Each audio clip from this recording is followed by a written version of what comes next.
self-awareness, we need to introspect at individual level. You need to be saying, what are my patterns of thinking? Because Oabona, we can talk. We're talking about agency here now. Absolutely. Yeah. Because you are getting the results that you are getting right now because of the actions that you took or the actions that you didn't take. And behind those actions, there were some emotions. And behind emotions, there were some thoughts. And behind that thoughts, it's you. You are the only thinker of your thoughts. Can I get it? You are the only thinker of your thoughts. And you are the only person who knows what is happening there.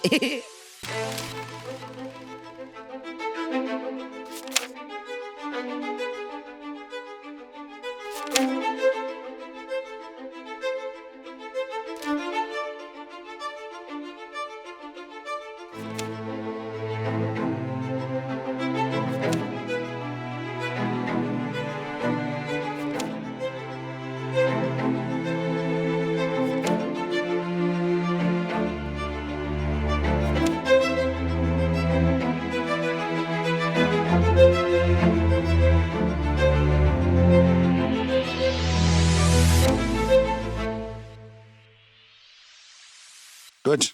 Okay, we're going to go to how we can help our African brothers and sisters, how we can help Botswana in terms of dealing with this matter, whether preventative or whether as an individual, what are those things that I can do? And I know you've touched on some of them, but towards the end of the episode, I'd just like us to just sum up to say, what can I take out of this podcast in terms of the things that I can do? And some of them could be, just to give you an example of how, you know that as a consultant, we live in a very, very hectic, high-paced deadlines and that type of thing. So I had to sort of upgrade my agency to make sure that I can be able to cope. One of the things that I do is, maybe it's a bit unfair because I grew up as an athletic, so I do a lot of jogging and exercise. That's part and parcel of who I am.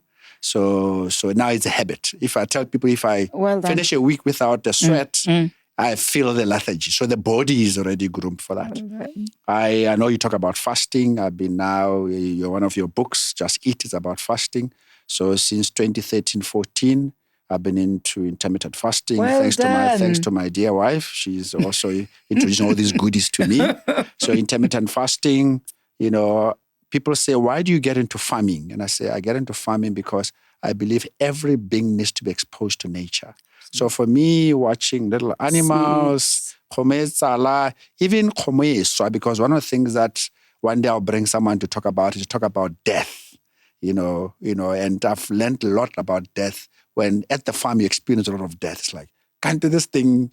It's just death. Yeah, so dealing with death, dealing with trees, dealing with grasses, So I go to the farm as a way of walking in nature, being exposed to nature. And it's very nourishing and it upgrades me as well. So really what I'm saying is, that's me. I'm sure you've got yours. But what should our audience consider as some of those things that obviously is coping because you're exposed to stresses every day. Also ensuring that cortisol does not go on for what can I do to ensure that I avoid that extent of cortisol that will cause me to get ill.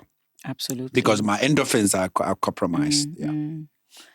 I think they must do all that you're doing. Well done.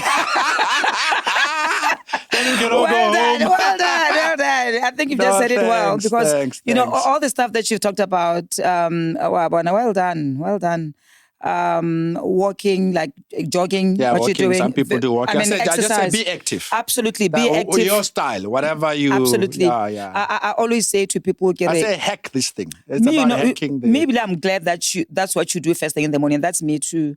The reason being that, when you go to sleep, there's so much processes that are happening in your body, both cognitively, both biologically, your metabolism, your absorption, your assimilation, and all sorts of things. So in the morning, that you need to work with your body. Because you need to assist it to wake up, because there are also some toxins that have accumulated which needs to be flushed out. So by you running, jogging, and everything in the morning, haven't you noticed that most people have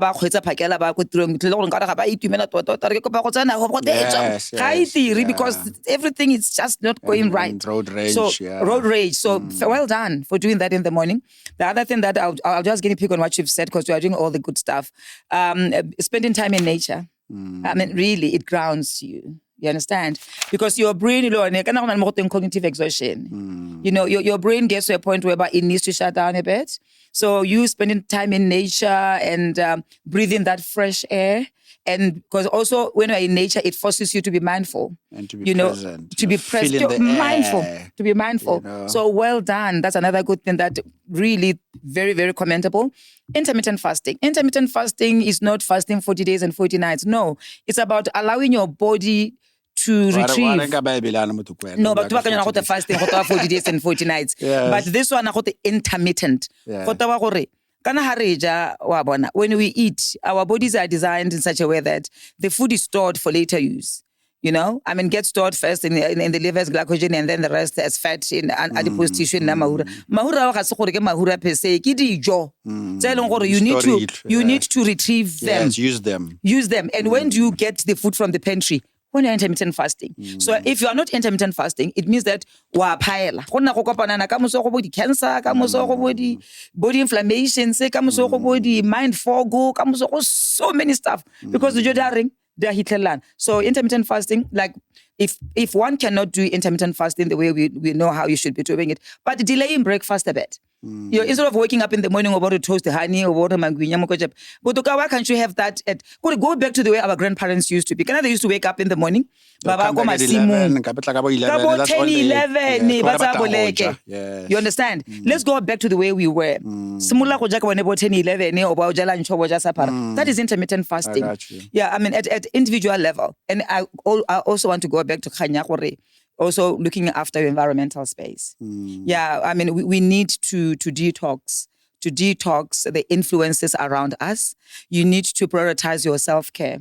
Both what you read, who you associate with, what you watch. In terms of things that affect you. Environment, socialize the shows, the workmates, you know, how you spend your energy. How you spend your energy. Very, very important. And be deliberate and intentional about nourishing and nurturing your mind, taking in stuff that soothes your soul. You know, I mean, you just started off this podcast by singing. You know, just by singing, you were activating. I don't want to become too technical. Just you. I can't help it. Yeah. But just by you singing earlier on, you know, you were actually switching on your parasympathetic nervous system. Because your nervous system is sympathetic, you know, stress, you are just simply saying to your body, you know what, I can relax and I'm safe. Yeah. You are doing I'm safe. So do things that makes your soul sing. You know, if it is singing or if it is reading the Bible or if it is praying or if it is saying affirmations, something that soothes you, something that makes you smile. So be intentional about it. Selfish. You get self-care. And go na motho ithoko mela yana go teng makire no go teng ya hela motho selfish. Ya go to ka you can pour from an empty cup. Ga o itlhokomela gore o neele batho something. That is at an individual level. Even the food that we eat. You know what I'm saying? Because highly processed food, listen, there's some other negative consequences in our bodies. Our bodies are meant to absorb and to nourish. Because once you do intermittent fasting, you'll notice that you start craving real food because your palate changes. You've allowed your body to cleanse. So you start now, food starts tasting like food.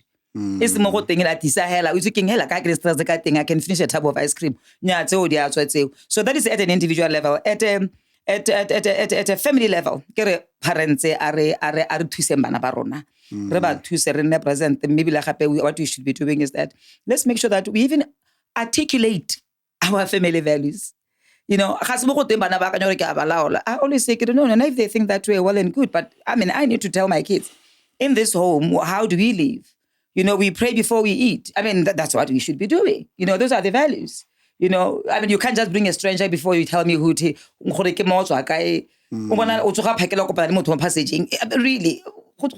those are the small things that we need to be teaching our kids at a very, very young age. And we start role playing and demonstrating and living the values in a family circle, so that when they leave, as a country or organizations, what I need to say is that I think we need by now to be having a curriculum. We need to be teaching our kids, both both in primary school, in secondary school, even at university. I'm surprised for my 4 years, many years, 26 years, I'll give away my age. Yes, 27, more than 27 years ago, University of Botswana. Emotional intelligence, mind management. This is the importance time. of character, all those Absolutely. things, yeah. This is the time we need to be introducing this kind of teachings in our curriculum. Do you know, it just reminds me of, I think 5, 6 years ago, you know what was the most popular course in the world's greatest school in terms of course faculty? It was happiness. Yeah, both Professor Gilbert and all others, they said they could not have fathomed this course would be so happiness popular.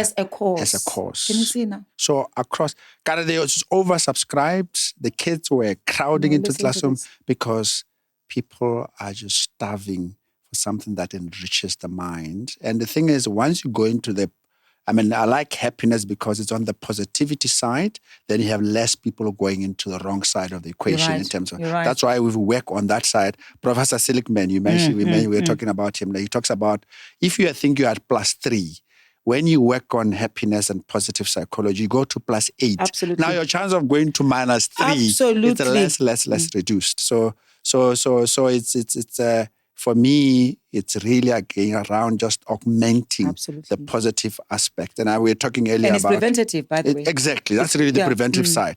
What about preventative, working on well-being? And as you said, it starts with education. Our education, there are proven methods and technologies that can be built into a school to produce more resilient, more gritty, more even higher performing, because the kids are a lot more positive, which Professor Silkman has developed. So you're right that we can start at that level and then start bringing a better society. Otherwise, we'll still have bigger prisons. Right now, the minister said we are building 28 new hospitals. Everybody's celebrating. I'm saying, no, that's not a celebration. It just shows how our society is really, the social ills have taken over. Absolutely. That's why even when we're discussing, I'm like, but Rachel, the society is it's almost unwell at societal level. But I think we need more and more people like the reason why we need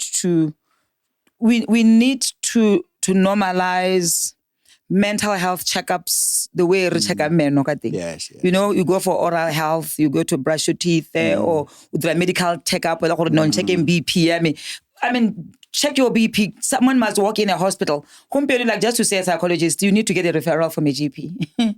You know what I'm saying? Actually, you're right. Yes. So what we it's need... It's not easy medical No, you can't just walk in. Yes. You can't just walk in. Unless you are diagnosed. Clinical. So we need them to simplify accessibility. Mental health. Therapy has to be democratized. Therapy has to be access to everybody. Absolutely. The stigma of... Absolutely. We need to make sure that even as a family, you need to normalize going to see a psychologist, going to see a psychiatrist, going to see, because what happens here determines what's going to happen there. And unless we look after it there, then the behavior the symptoms. So let's normalize healthcare checkups. Even go school. Why can't we introduce days where every Monday or every one week in a month, a clinic, mental health, and kids can walk in as and when. You know, so we need to make it. We need to make mental health services accessible and normalized. Let's summarize it by this question. If there is, in leadership, we talk about as a leader in this company, this is one big thing that we need to do, and I need to address a lot of things. What do you think, whether you pitch it at family level, at society level, what is one big thing? I mean, we've said a lot of stuff. We touched on food, we touched on exercise. What is one big thing that you think will be a good start? That's a very good question. You know what I'll say? Understanding yourself, self-awareness. You can't do before you know what you are doing. You can't come up with an intervention before you can understand what you are intervening for. So self-awareness. We need to introspect at individual level. You need to be saying, what are my patterns of thinking? Because Oabona, we can talk. We're talking about agency here now. Absolutely. Yeah. Because you are getting the results that you are getting right now because of the actions that you took or the actions that you didn't take. And behind those actions, there were some emotions. And behind the emotions, there were some thoughts. And behind that thoughts, it's you. You are the only thinker of your thoughts. Can I get it? You are the only thinker of your thoughts. And you are the only person who knows what is happening there. So if I can help you, it's a good thing that there's this mindset change campaign, which we'll talk about some other time. Yes. It's a good thing that what it basically says is that let's pause and let's introspect. Everyone look yourself on a mirror. Don't look through a window. The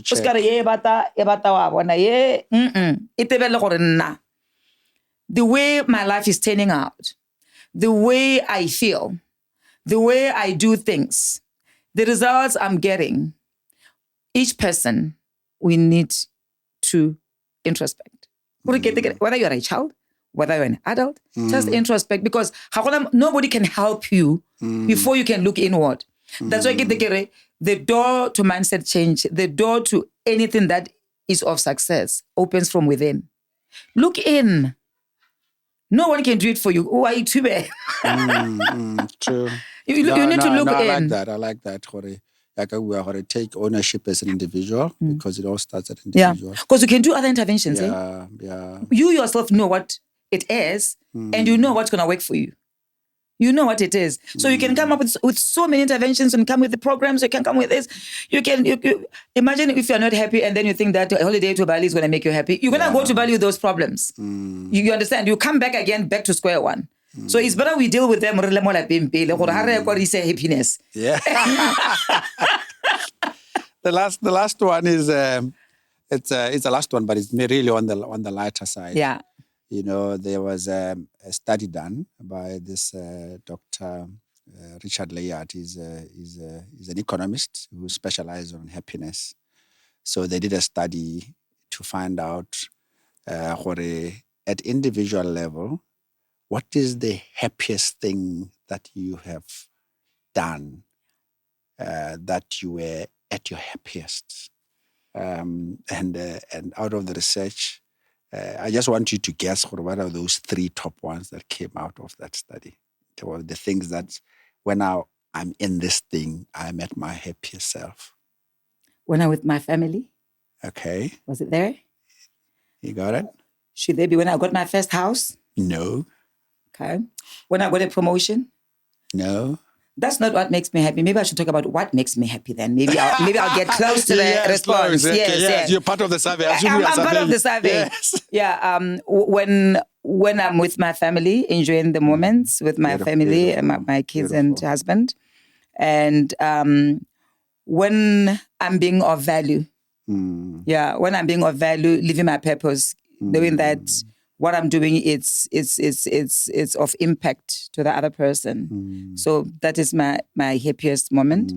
And when I do anything that makes my soul sing, like when I'm looking after my garden.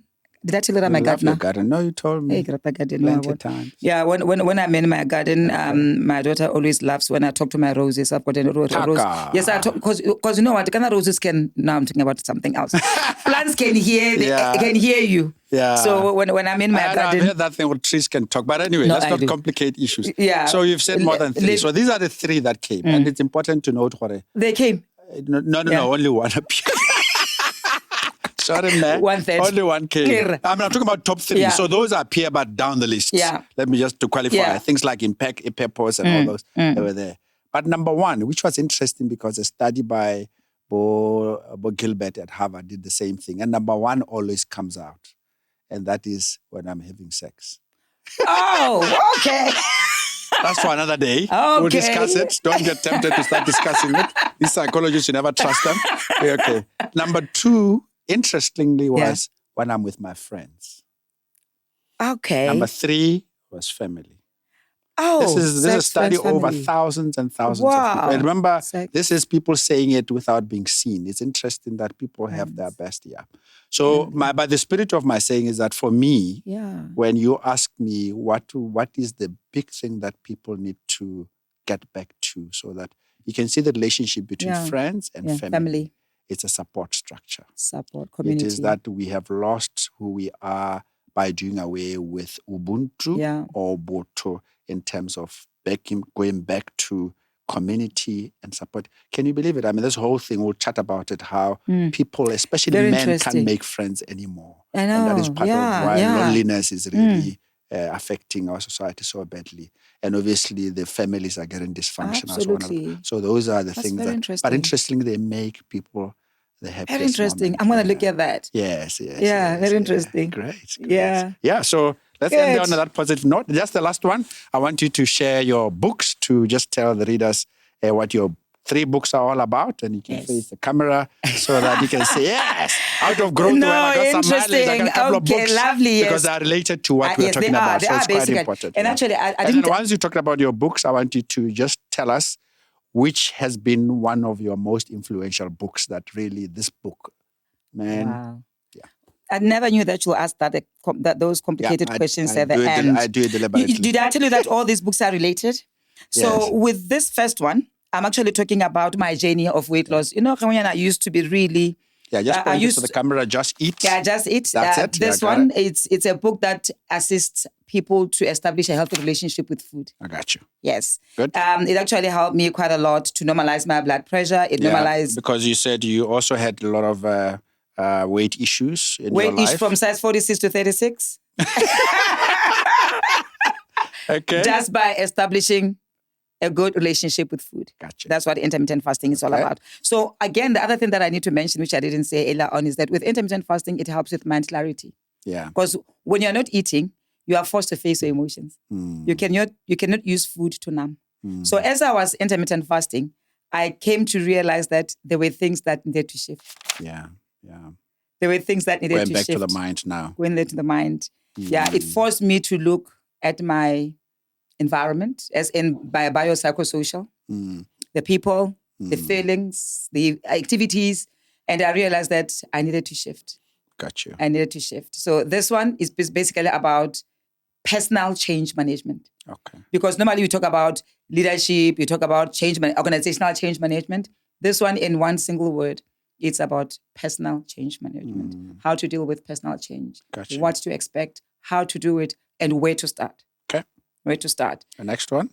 This particular one, this is the one that has been endorsed by Office of the President. It's the one that is currently used as a campaign book for mindset As part change. of the mindset change campaign. The Botswana government. Botswana government, yes. This one, basically, I took only chapter 1 and I simplified it. It looks very interesting and nice with pictures. Yeah. I call it, my husband says I should say, it's for the light readers, not for the children. Because he prefers the light one. Not the heavy one. Not the heavy one. So this one actually crystallizes high level what mindset change is, why is it important, how to shift from a fixed mindset to a growth mindset, and also positive psychology, affirmations. There is absolutely Carol Dweck stuff. There's also an aspect of positive psychology and the use of affirmations. Nice. And also some stories on how to manage cognitive distortions. Remember I spoke about cognitive distortions? So in terms of impact, I can tell you that this book has healed many ailments which are non-communicable related. You know, the blood pressures and the whatever. This has really... However, this has healed many souls as well. You know, Wonderful. This has healed many, many souls because all my books, basically, they challenges a person to look inward. What am I putting in? What are the obsolete programs that need an upgrade? You upgrade your phone, you upgrade your laptop, you upgrade everything. Do you upgrade programs that are up there? So that's what this book. So this one, Kgengwenyane, read it at your own risk because it's going to challenge you to look inward. The way I've written this book is that at the end of each chapter, I've put in some introspective Q&A It's like I'm conversing with you in your lounge. Yeah. So I want you don't read and say, I've read it, but I want you to engage with it. And the good thing about it is that it's not only about what I've experienced. I've in that empirical evidence. I've actually included success stories of people that have applied the principles and they've seen a shift. Wonderful. In their lives. Wonderful. Love and it. Did I mention that the other one is coming in a few months? Yeah, Just Lead. Okay, Just Lead. This one is the ultimate guide to management and leadership. Okay. Because I've realized that after you have self-led yourself there, you now need to know how to supervise and manage others. So it's coming in a few months. Fantastic. I'm always reading, researching, and writing. Sounds like you're having fun. Relate. I'm loving it. I'm in a good space. Yeah. Rachel, you wanted to say, is that if you don't have, that's okay. Any other book that you will recommend to the viewers in terms of that really hit a chord with you? Any book out there that you... Sure. Hey, there's this other neuroscientist, a lady, about the neuroscience of leadership. That book shifted and changed the way I deal with myself. I deal with my children. I deal with people. Because carrot and stick, what is it that I'm stimulating? So it actually helped me, the neuroscience of leadership, it has helped me to understand that there is more to demanding a behavior. Okay. We need to work first with saying, what neurochemical? Before expecting a behavior. Excellent. And who was the writer? You remember the writer? Yes, I remember the writer. Yes, please. Yeah, I mean, it's a very good book to read. I say this, that I sometimes challenge my guests because I have been affected by books. Why I read a lot is partly because there's nothing as smooth, as wonderful as when you are reading a book. It's like, how the hell does this person sit in Swindon and it seems like he knows me?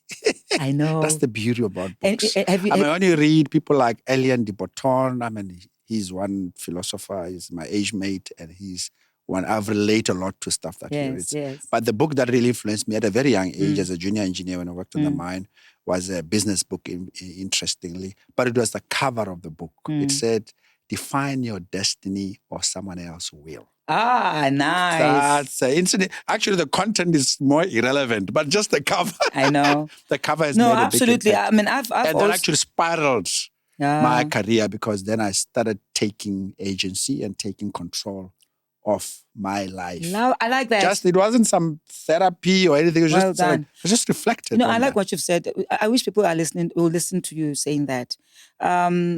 We always say, I'm looking for a mentor, I'm looking for a coach. What if I told you that there are many coaches and mentors that you can have by reading the books? Yeah, reading books, yes. The Steve Covey. And the right podcast as well. Steve Covey.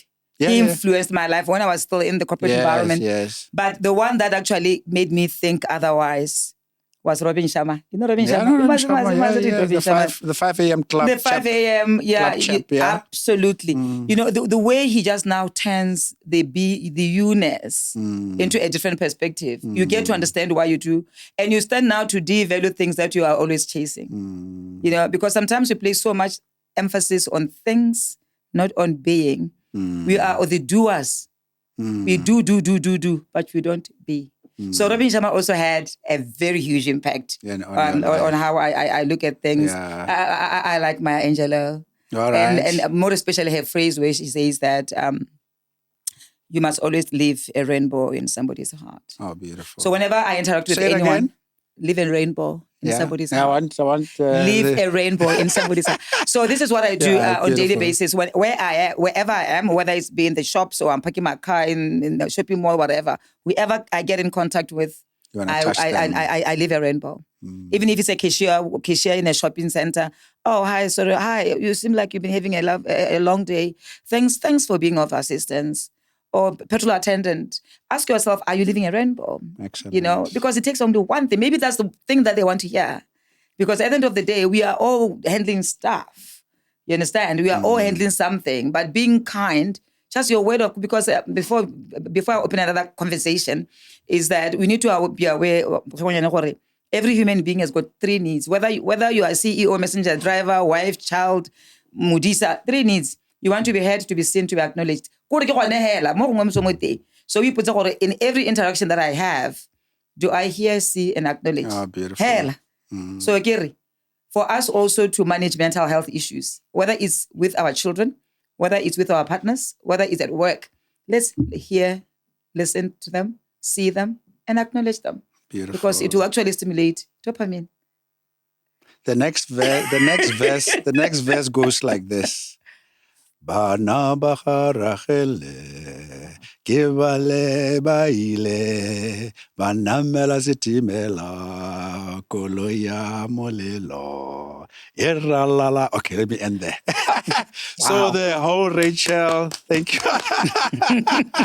This time I was doing bass, not tenor. Well done. Well done. Thank you very much, Rachel. This has been very special. I really wish to thank you. And also to the viewers, I hope you found this inspiring. I just get amazed at how much talent we have in Africa, here in Botswana and elsewhere, particularly when we write. You know, we don't write enough. I'm also writing a book. I was just telling you earlier how tough it is to write a book. Thank you so much. And we are looking at launching the book but late this year, so watch the space. So thank you very much. Hope you enjoyed it. Again, we're bringing insights that make impact. So please look out to the next episode. Thank you very much and see you next time. Thank you.